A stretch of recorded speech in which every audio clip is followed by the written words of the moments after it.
Bonjour et bienvenue dans cette nouvelle vidéo. Aujourd'hui, je suis avec Léa de la chaîne Léa English et on va parler un petit peu d'apprendre les langues ensemble. Donc bienvenue Léa. Merci. C'est super cool d'être là ensemble. On est bien synchro en plus au niveau des couleurs. Je trouve c'est fleuri aujourd'hui. Mais voilà, alors Léa, vous la connaissez peut-être ou peut-être pas, mais si on pourrait découvrir sa chaîne pour l'anglais, on va en apprendre un petit peu plus aujourd'hui. Je vous mettrai évidemment les liens en bas dans la description. Et puis, alors il y a une petite anecdote, mais je vous le dirai un peu plus tard dans la vidéo quand même à propos de nous deux, mais ça viendra pas tout de suite. Est-ce que déjà tu peux nous présenter un peu ta chaîne, nous raconter comment est venue cette idée de Léa English? Alors aujourd'hui on m'a dit que Jeanne et moi c'était l'équivalent, je suis l'équivalent de Jeanne en anglais. En gros moi je suis française, je suis polyglotte, je parle plusieurs langues, mais notamment l'anglais et l'espagnol. Donc sur ma chaîne j'enseigne l'anglais aux francophones. Moi je m'adresse plutôt au niveau à débutants, faux débutants. Et moi ma mission c'est vraiment de simplifier l'apprentissage de l'anglais et d'aider les Français à vraiment passer un cap et à oser prendre la parole en anglais, parce que souvent il y a plein de blocages niveau mindset, on a honte, on a peur, etc. Donc moi c'est de rendre l'anglais facile et aussi efficace. Grâce à la loi de Pareto, on en parlera sûrement plus tard. Ouais, c'est super intéressant. Alors justement, quelles sont un peu les erreurs typiques qu'on fait, qu'on veuille apprendre l'allemand, l'anglais, l'espagnol? Qu'est-ce qu'on fait souvent comme erreur en tant qu'apprenant quand on débute?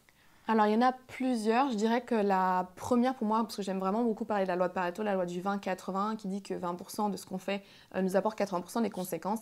Et souvent, on va démarrer avec d'apprendre les mauvaises choses, que ce soit des choses trop basiques comme les couleurs, etc., les noms des fruits et légumes, etc., des choses très très basiques mais qui ne sont pas utiles et qui ne servent pas forcément à faire des phrases. Ou alors, on va démarrer avec des choses trop complexes, parfois des règles de grammaire trop complexes qui vont vraiment nous embrouiller en tant que débutant, faux débutant. Donc, dans n'importe quelle langue étrangère, en fait, je recommande de démarrer par les 20% de la langue qui sont utiles dans 80% des situations. Donc vraiment apprendre l'anglais utile, enfin l'anglais, la langue, les phrases les plus courantes, les phrases qui sont vraiment utiles dans la vie de tous les jours. Donc ça sera l'erreur numéro 1. Une erreur aussi qui est très typique, c'est de faire ce que j'appelle du bourrage de crâne, c'est d'apprendre par cœur plein de choses, du vocabulaire, de la grammaire, de vouloir être parfait sur la grammaire, etc., mais de jamais oser prendre la parole. Il y a beaucoup de gens qui croient qu'en apprenant beaucoup, en ayant beaucoup de connaissances, ils vont prendre confiance et ensuite ils vont oser parler. Ça marche pas comme ça. Les premières fois, elles vont faire peur, comme la première fois que j'ai filmé une vidéo YouTube. J'étais tétanisée, même pas la première, les 20 premières, voire les 30 premières. Ouais. Et aujourd'hui, c'est complètement OK. Pourquoi? Pas parce que j'ai médité dans ma chambre et que j'ai attendu que l'inspiration arrive et que la confiance arrive. C'est pas en apprenant par cœur des choses que la confiance vient. Malheureusement, ça marche pas comme ça. C'est vraiment en allant dans la vraie vie, en parlant. Au début, c'est inconfortable, on a peur, on est gêné, mais à force de le faire, on prend confiance en soi.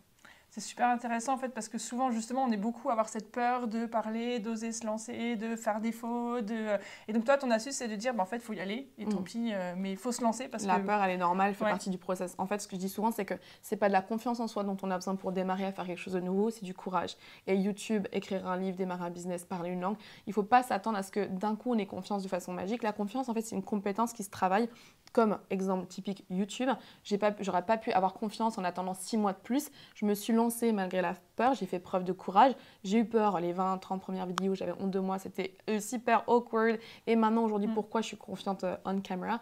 Parce qu'en fait, j'ai fait encore et encore et encore de ce qui me faisait peur. Et donc, les langues étrangères, c'est la même chose.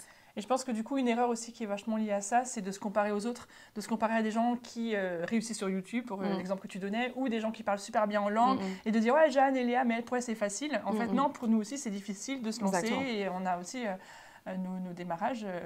Justement, on a parlé norvégien ensemble pendant plusieurs mois et c'est pas toujours facile. Apprendre le norvégien, pour moi, ça n'a pas été non plus un claquement de doigts. Et je ne suis pas non plus devenue bilingue en 3 mois, mais par contre, c'est d'oser se lancer, de faire le premier pas et puis d'avancer petit à petit. Donc ça, c'est super intéressant.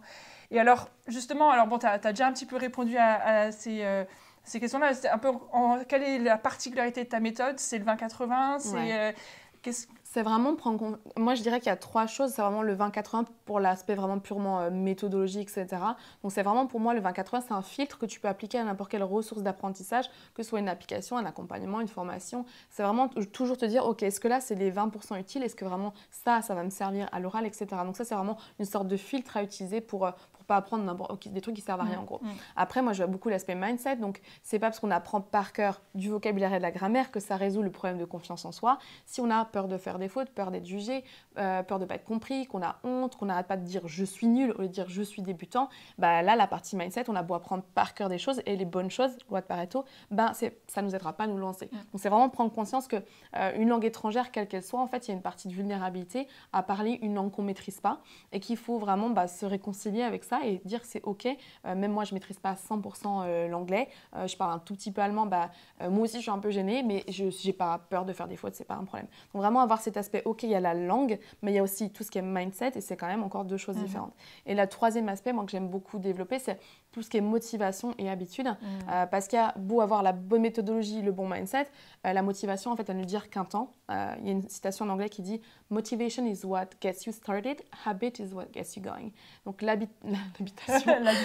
motivation, c'est très bien, il en faut au démarrage, il faut un déclic pour dire « Ok, c'est go, j'y vais, je me remets à l'anglais, je me remets à l'allemand ». Mais ça ne va pas durer pendant des mois pour progresser dans une langue étrangère. Ça ne va pas faire en un mois, en une semaine. Il faut forcément qu'on tienne sur le long terme. On ne peut pas être motivé tout le temps. C'est comme YouTube, on n'a pas toujours envie de se filmer. Il faut transformer, en fait, il faut avoir un process d'apprentissage, il faut avoir des habitudes ou mettre en place quelque chose, une structure, donc un accompagnement. On a un prof, on a une appli, on a des notifs, on a des trucs qui font que l'anglais, l'allemand, la langue, en fait, elle fait partie de notre quotidien et que ça devienne une habitude et qu'on n'ait pas tous les jours à être là, allez, go, je suis motivée, je suis à fond et tout, parce que ça ne dure pas la motivation, elle diminue avec le temps et puis... donc c'est vraiment aussi jouer sur le fait que apprendre une langue, on a avoir la bonne méthodologie, le bon mindset. Il faut avoir aussi une sorte de le bon process, la bonne ressource pour qu'on arrive à s'y tenir suffisamment longtemps, quoi. Ouais, alors tu m'as mangé ma question suivante, je voulais te demander comment rester motivé, mais en fait tu y as déjà répondu. Parce que c'est vrai qu'on pense qu'en fait il va y avoir un truc et que c'est magique, qu'on va être motivé en fait toute sa vie, et en fait non, c'est normal d'avoir des moments où on n'est pas motivé, et c'est là où en fait les habitudes et les réflexes qu'on a pris vont remplacer cette motivation. Il y a une certaine forme de discipline aussi un petit peu. On est d'accord. J'avais ça avec le norvégien, le 3e mois où j'avais l'impression de plus progresser, de plus... c'est surtout le 2e mois, j'ai l'impression de... En fait, je savais les premières phrases de déparrage, et puis en fait j'ai l'impression que la motivation baissait, et en fait je me suis forcée, disciplinée à vraiment tous les jours écrire quelques phrases, et en fait c'est ça qui m'a permis aussi de passer un cap aussi au-dessus.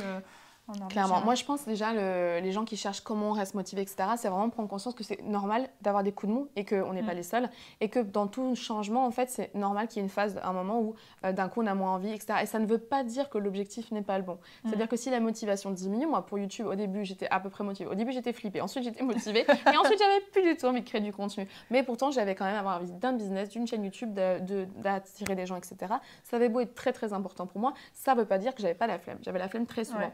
Et donc quand on apprend une langue étrangère ou n'importe quelle compétence qu'on veut faire, on redémarre. C'est tout feu, tout flamme, on est à fond. Et j'ai presque l'impression que les gens qui sont le plus à fond au démarrage, c'est ceux qui abandonnent le plus rapidement. Parce qu'après, ils n'arrivent pas à passer sur le deuxième carburant, qui est la discipline, l'habitude, etc. Et le mot discipline, moi je l'adore. C'est que, par exemple, quand on veut se remettre au sport, au début, on est motivé, on va courir, etc. Et puis au bout de quelques semaines, etc., on est moins motivé, on abandonne, etc.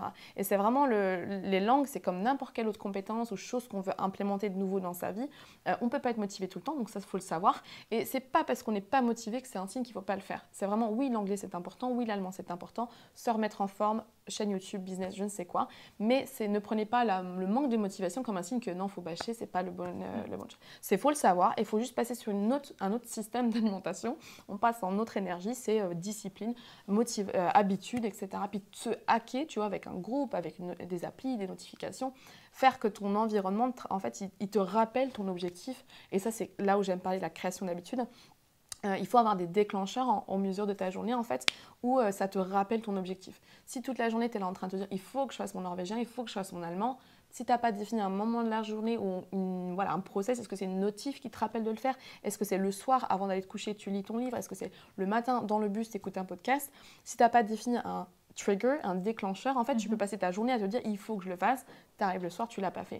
Et donc, c'est aussi la création d'habitudes, c'est un truc qui peut vraiment aider à être consistant, parce que les habitudes, en fait, c'est quelque chose qu'on fait de façon automatique, sans avoir besoin de motivation. Se brosser les dents, par exemple. On n'est pas toujours motivé, voilà. Ouais. Le matin, tu te dis pas « yeah, je vais me brosser les dents, wouhou !» Vraiment, tu te brosses les dents, c'est devenu automatique. Il faut automatiser l'apprentissage et n'importe quelle compétence que vous voulez travailler, de façon à ce que vous le fassiez tous les jours, sans vous poser de questions. Et il peut y avoir aussi des déclencheurs, même visuels. Je sais que par exemple, moi, mon carnet où j'écris j'écrivais mes phrases, je le mettais toujours en vue pour que en fait dans la journée forcément je le vois et souvent c'était le soir parce que je me disais ah mince je l'ai toujours pas fait. Mais au moins il était là et parce que loin des yeux loin du cœur mais moi il était près des yeux du coup j'y repensais quoi. Et du coup quelqu'un qui démarre là en anglais ou alors peut-être qu'ici vous démarrez plutôt en allemand mais je pense que ça peut inspirer aussi. Quelles seraient pour toi les ressources vraiment essentielles pour quelqu'un qui veut démarrer Alors moi, il y a vraiment 3 compétences qui pour moi sont fondamentales à travailler pour n'importe quelle langue. Donc ça se traduit dans anglais, allemand ou je ne sais quoi. Ça va être apprentissage de vocabulaire, donc des phrases. Il faut pour parler en fait, quel que soit votre niveau, si vous voulez progresser, il faut apprendre du vocabulaire. Soit quand on est débutant, il faut apprendre des phrases basiques. Niveau intermédiaire, il faut apprendre des phrases, des subtilités pour pouvoir dire pas toujours, je sais pas moi, I'm fine, I'm fine, I'm fine. On peut dire I'm good, I'm okay, I'm alright, I'm doing great. Enfin voilà, des alternatives. Et donc à n'importe quel niveau, pour passer au niveau supérieur, ça va être en partie apprentissage de vocabulaire, ça c'est une première chose.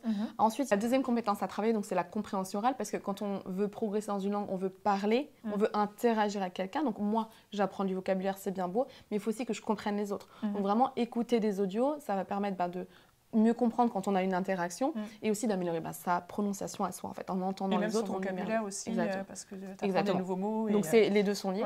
Et la troisième compétence qu'on oublie souvent, on va souvent faire les 2 premières, ça va être là c'est on va dire assez passif en fait. On va apprendre par cœur du vocabulaire, on va écouter, ça vient à nous, mais dans l'autre sens il faut faire quoi? Il faut faire de la pratique. Pour moi tu as parlé d'écrire, moi j'aime bien aussi démarrer à écrire en fait, ou avoir un partenaire de langue, un prof ou je ne sais quoi, mais le faire, c'est ce qu'on appelle, tout ce que j'ai dit avant, c'est le input, ça vient à toi, tu apprends du vocabulaire, tu écoutes des audios, mais le output, en fait, c'est l'autre partie, on va dire, et souvent c'est très déséquilibré, on a beaucoup trop de input, on apprend, on écoute, mais le output, et c'est pour ça qu'on est bloqué à l'oral, c'est qu'on ne travaille pas assez la compétence pratique, et ça peut être pratique à l'écrit, on écrit des phrases, et ça permet de travailler le vocabulaire, de travailler, en fait, j'ai un truc à dire dans ma tête, dans ma langue maternelle, comment je dis ça dans la langue cible.